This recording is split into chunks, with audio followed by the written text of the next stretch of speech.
Yeah, what does that mean? It's a discussion that's kind of come up, and I've been running around the finance world for a little over 5 years now, and I've met with lots of great people, and I always get, hey, come talk to our team. Okay, come talk to our team, and I kind of hit a point where I'm like, okay, you're a nice bunch of folks, but you are not a team. Not even close. And it's not a shot. It's just it's truth. Like, you are a group, and that's okay. If you look at you remember the military. If you look at the task organization in the military, there's no shortage of groups. I've worked for groups in the military, and they're great, and they can be very high functioning. If you look at the same task organization chart in the military, and you go to the tactical level where the bullets are flying, you're going to find teams. So it's an example. I'm an infantry squad. Here's my guys. That's the team level. Yeah, or I'm a fire team. I'm a fire team. Team. And there's a lot of psychological stuff behind that. We have these social norms of behaviors that we're hardwired to do. Mob mentality is a real thing. I mean, hopefully no one watching here has flipped over cars after the Bruins won a game, but that happens. Mob mentality. We're mammals, and we do silly stuff. When I tell you you're part of a team, you're pre-wired to think about things differently than if I tell you you're part of a group.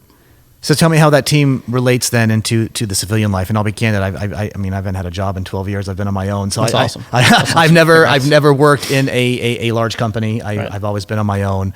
What does team mean to these large companies? Do you have like a sales team, a marketing team? I honestly don't know what that means.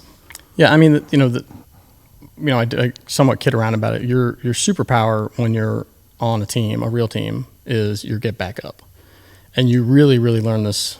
I thought I knew pretty well what it was to be part of a team. I wrestled from 6th or 7th grade all the way through college, and if you know wrestling teams, it's a pretty scrappy bunch. We had each other's back. I mean, that was my team. And I knew those guys would look out for me no matter what. And then you get to the next level and then some, and it just blows that all away. And going through SEAL training, like no one's ever, you can't survive that as an individual. You're not getting through there. I mean, I've gone for, miles and miles and miles of running with a 400-pound telephone pole on my shoulder, and I certainly didn't do that as an individual. Miles of paddling and rowing with a 400-pound boat on your head. Like, you're not doing that as an individual. You have to figure out how to work as a team. And when you really come together as a team is, as crazy as it sounds, you may have heard of Hell Week. Hell Week is early on in training, and basically you're awake for an entire week, and your crew, you're together with your crew with that boat, affixed to your head for the whole week. And come Wednesday with zero sleep from Sunday until Friday when you're done. That's rough. You will fall asleep while running. Like, it's no joke. And you're running down the beach, and a micro nap kicks in, and you'll just fall and bounce off the sand. It's crazy. It's a crazy process. They've really got it figured out. But it's in that moment that when you go down is like that weight. That weight just got distributed 6 ways instead of 7.